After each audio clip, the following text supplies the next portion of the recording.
So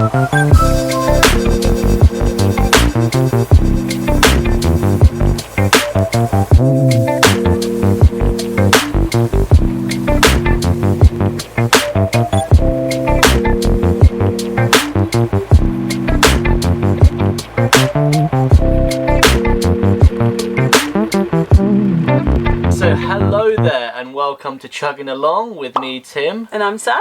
So yeah, thank you very much for your comments on our last video and the encouragement with us continuous cruising throughout winter. Oh, and also, yeah, thank you very much for your compliments on Sam's ukulele playing. I tried. And yeah, you're all very kind to point out my flaws as a singer. So yeah, thank you.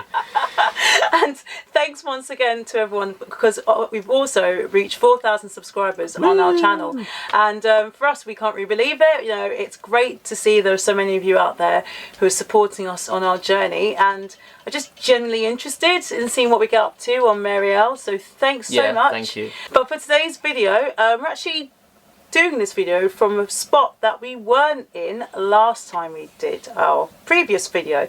So we are back on the Kennet and Avon, which means that we did escape the Thames. Yeah. But how that happened is another story that we'll be telling you about in today's video. So Tim, I guess for anyone who didn't watch our previous video, how did we actually come to be on the River Thames? Yeah, so we were on the Thames to get to our winter mooring in London. And it is quite risky doing it that late in the year because it can flow a bit too fast, and that was exactly what happened to us because there was a storm a few days before and then red boards go up outside the locks saying that the flow is too fast. It's strongly recommended that you don't travel. So yeah, we had to stop at Shiplake, didn't we? We only got 6 miles on the Thames. 6 miles on one lock. Yeah. We couldn't even get through Shiplake Lock because the red boards went up outside Shiplake Lock. So it meant that we had to do an unorthodox mooring. We basically had to moor our boat on the lock landing bay. Yeah. And we were very lucky because the lock keeper there, he was so nice, and he let us stay there because he wanted to make sure that we were safe and that we didn't try and venture any further. So yeah, that was actually worked out quite well for us, I think, being there. It was really nice place to moor up, to be honest. There are worse places you can actually end up mooring at. It's a lovely place. So yeah, thank you very much to the lock keeper at Shiplake for letting us stay there and caring about our safety, and yeah, we had a lovely time. So what we did was we waited for yellow boards to show up for the portion of the journey that we'd have to take to get back to Reading, and once those went up, it meant that we could then start our journey. It meant waiting a few days whilst the weather was quite clear and sunny and there was no rain. But fortunately for us, it happened. But one other thing we had to think about on the journey is that we were going to be faced with 3 tests, and the first test was dealing with the weir and the bridge at Sunning, which the lock keeper at Shiplake had told us about. So that was going to be a test. And then the second test we were going to have was actually turning on to the Kennet and Avon Canal from the River Thames. That was going to be a second test. And the final test was going to be dealing with quite a notorious lock called Fobney lock. So we're going to go through those 3 tests with you today and let you know how we got on with those. So on the big day when we started our quest to get from river to canal, it was a beautiful day outside. Sunny. Yeah, we felt very relaxed. Skies, yeah, very calm, topped up our water, said goodbye to Shiplake Lock, and off we went. You know, we did have to go a little bit faster because we were going against the flow of a river, so you have to give it a bit more stick. But, you know, that was fine. Yeah.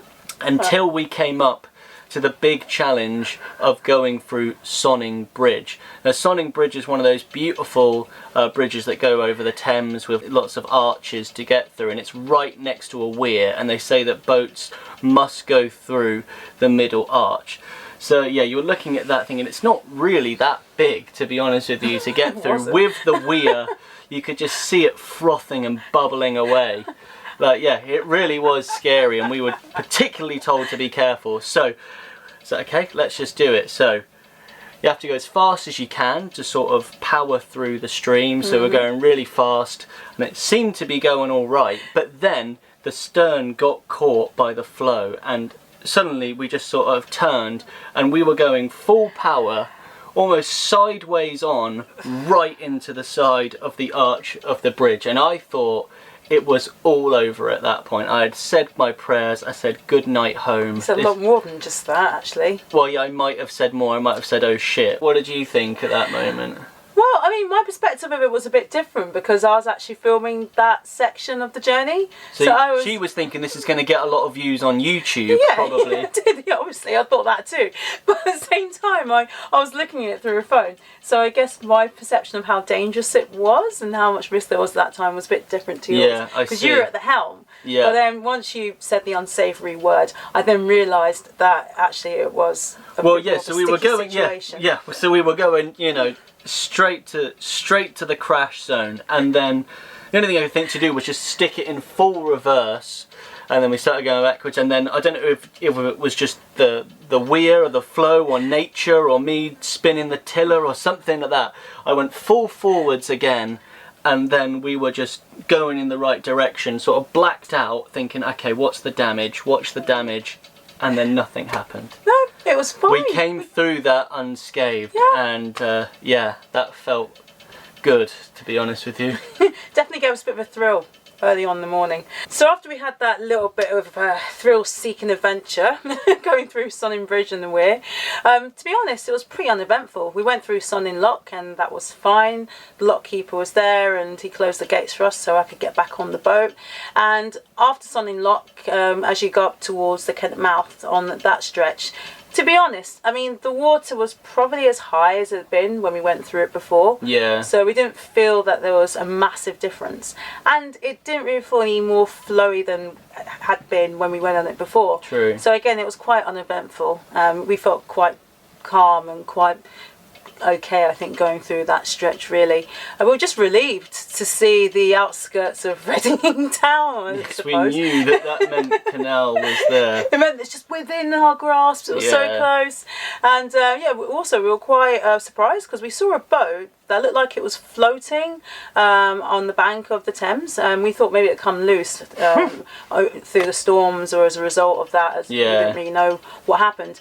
As we went past the boat, we actually noticed it'd been tied to the stern and to a pole that was just sticking out of the river, and looked like it hadn't been lived on for a while. So I mean, it was really interesting. Yeah, it's quite interesting what you see there. So to get off the River Thames, you have to turn onto the Kennet mouth in Reading, which is quite a sharp corner, and it was something that we hadn't done going against the flow of the river, so we were, that was a challenge, and it ended up being okay. I thought I did all right with that. Yeah, you did really well. I was very proud of my skipper. Oh, thank you. And that was fairly uneventful. Actually, I remember there was that. Do you remember that really cool boat? It was like it was like a Dutch barge. That was it. Yeah. And then they had like plywood. They sort of made themselves an upstairs, like a DIY upstairs, which I thought was really cool. Actually, it's like an extension. Maybe we could do one for Marielle. We could do. Well, we're going through the little bridges and stuff like that. Yeah, that comes straight off. Retractable, be fine. Oh, I see. Yeah, you could do that, couldn't you? You then come to a lock called Blake's Lock, which is the last lock that's run by the Environmental Agency before you then start getting on to the Kennet And Avon, which is then sort of managed by the Canal Rivers Trust. Yeah. So Blake's Lock, there isn't really too much to say about it, apart from the fact that it does look quite unusual and a bit different to the other locks on this stretch of the Kennet And Avon. The reason being is that rather than having a paddle gear that you can attach your windlass onto so that you can sort of crank the paddles to let water through, it actually has an old-fashioned ship helm. Yeah, the wheel. So it's like the old wheel. So you basically have to take the helm, and as close as I'm going to get to a ship's helm, and you have to turn the helm clockwise to open the paddles to let the water through, and then anti-clockwise to close them. So they were really cool. Different. Yeah, it was weird. Yeah. It's fair play. It's like being on the Crystal Maze, actually. I thought it was quite fun. Yeah, no, whoever came up with that idea and actually let them do it as well. That's just someone coming up with a crazy idea and they actually got them to do it. Like, fair play, whoever came up with that, because that's cool. Fobney Lock is a bit notorious, and the reason why it's quite notorious is because the lock landing bay is located very close to a weir, so you have to be very careful when you're approaching this lock, because we had heard anecdotes and stories. Actually, the lockkeeper's wife at Blake's Lock, as we just left that day, told us to be very careful because she heard that a boat had tried to go through the lock and they didn't time it upright, and unfortunately they had turned sideways and got wedged, so you had to be very careful when going through that lock. So to give ourselves the best opportunity to get through it, we both sat down and we went through this way before we even started our journey. We decided how we were actually going to tackle this lock. Best thing for us to do would be for me to get on a bike once we'd finished County Lock, which is just before Fobney Lock. Yeah. And I was going to cycle all the way to Fobney Lock because, you know, 2 wheels faster than Marielle. Yeah. I suppose. And once I got to Fobney Lock, I was then going to try and set the lock for Tim, so that when he then came through, he wouldn't have to wait to go through. With all the fast water and stuff, yeah. Exactly, so you could just go straight through. And it worked quite well, didn't it? It worked very well. We got through Fobney Lock and everything was fine. Yeah, it worked so well. I think I waited about 10-15 minutes for Meryl to turn up, so obviously I was pedalling quite quickly. Yeah, I was going quite fast as well, trying to, well, as fast as I could, yeah, but... I think it's just me on the bike, really. Yeah.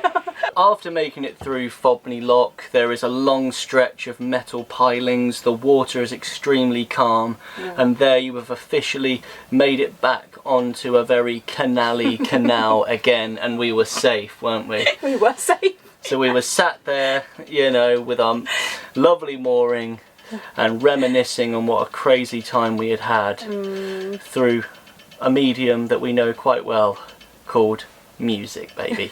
Cause there's red boards on the River Thames bringing us down. Cause there's red boards on the River Thames changing our plans. We cannot go. There's too much flow. They said we must stay on our boat. Cause there's red boards on the River Thames, red boards on the River Thames, but now we've made amends. So just after we filmed our last video, we went back into lockdown again, didn't we? And when we published it, we had a lot of people commenting saying, what are you doing for lockdown? How does lockdown change this and everything like that? So yeah, we can answer that now with our plans for lockdown. So yeah, how does it change lockdown, our situation? Well, the CRT, so the Canal Rivers and Trust, they basically have stipulated that if you are a liveaboard, which means that you live full-time on your boat, then you're not actually allowed to do any chugging for non-essential journeys. So you can only chug for essential journeys, and those essential journeys are if you have to go and get water, if you need to get food, or if you have to get fuel or get rid of waste, or if you have to seek medical treatment either for yourself or for a pet. Yeah, so just essential stuff. Yeah, or if you have problems with your boat, maybe if you've got any engine trouble, you need someone to fix it, or if you have any caring responsibilities for someone in your support bubble, then and only then are you actually allowed to do any chugging. So that means that for now, wherever we are, we have to stay and we can't move unless it's for those reasons. It also does mean, though, that the general mooring rules that the CRT has for how long you can stay in any spot for any amount of time are out of the window. Yeah. So usually you have places which you can stay out for 24 hours or maybe 48 hours, 72 hours, or even 2 weeks. You can stay for the whole of the lockdown, you can stay for the whole lockdown. So yeah, that's the situation we're in at the moment. Yeah, we will have to move to get water eventually, won't we? At some point. But we did try to make sure that we were prepared before we actually left to go back onto the Thames to come and see the canal. We topped up everything, didn't we? We did a big shop at Aldi. Oh yeah, we did a big shop, topped up our water, got rid of all our waste as well, and we also got extra fuel because it gets cold. We've got a couple of things, just to get a couple of things done. We can do a lot more teaching, can't we? Oh, so absolutely. we can make a bit of money because we've got Christmas coming up, which should be helpful. We have to fit our compost toilet, which has arrived. We've actually had it on board for 3 weeks now, just sat in a big box. And we finally got the time to do that. We were going to do it in London when we got there, so obviously now is a great chance to do that. We've also bought a new inverter as well, haven't we? Because our current inverter is only 1,600 watts, and sometimes when we've got the washing machine going with the lats and everything like that, or even just the washing machine on its own, it can just cut out. So we thought we would upgrade to a 3,000 watt inverter, so we've got to install that.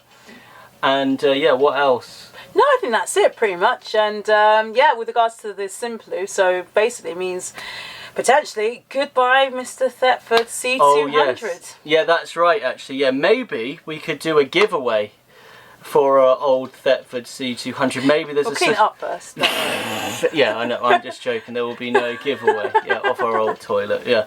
I mean, it's not too shabby. It's a C200. I know, you could be doing a lot worse. Yeah, it's not the best Thetford, but it's pretty good. Yeah, so yeah, but we are moving on to compost, which does seem to be a growing trend, you know, very quickly, doesn't it? People seem to be moving on to compost, so we are part of that wave of people doing it. And we'll talk more about that later on. Yes, we will mention. We won't give you too much information. So yeah, keep tuned. If you like toilets, this is a great channel to be subscribed to in the future. You're in for a treat, basically. So we've got lots of things to keep us busy during lockdown. We won't be twiddling our thumbs. So if you've got any questions or any comments, then by all means leave them in the comments section below, and stay tuned for more details about what we get up to during lockdown.